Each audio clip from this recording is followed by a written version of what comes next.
Singular man in custody here, it's hard to imagine that Manson once had aspirations as a singer-songwriter in Hollywood, even going so far as to record some of his music. Look at your game, girl. But that music may have indirectly led to the mayhem which followed.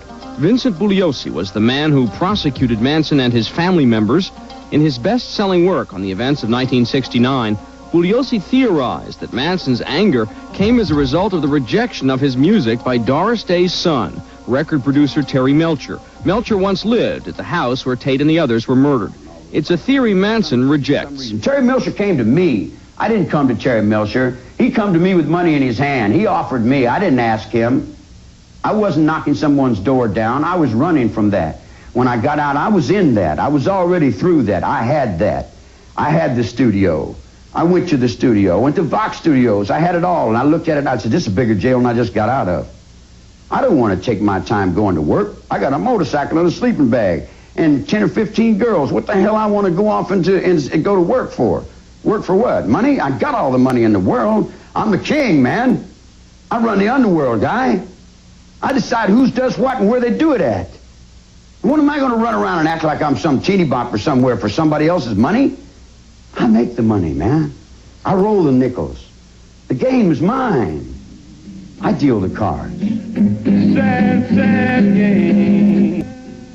So it's about it. How you want? How do you want your heart? Yeah, that's what I sing. I sing, just however I feel. But Manson's biggest legacy was not his music. It was the fear which gripped Hollywood following the killings.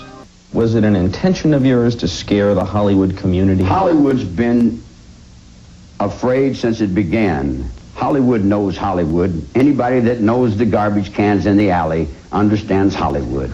Look out, help careful. Finally, after 2 decades, Charles Manson remains an enigma.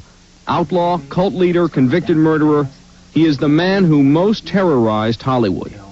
People look at you today, 20 years later, and they still have no idea what you're about.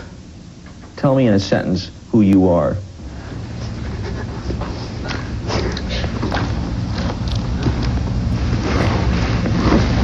Nobody. I'm nobody. I'm a tramp, a bum, a hobo. I'm a boxcar and a jug of wine. And a straight razor if you get too close to me. Charles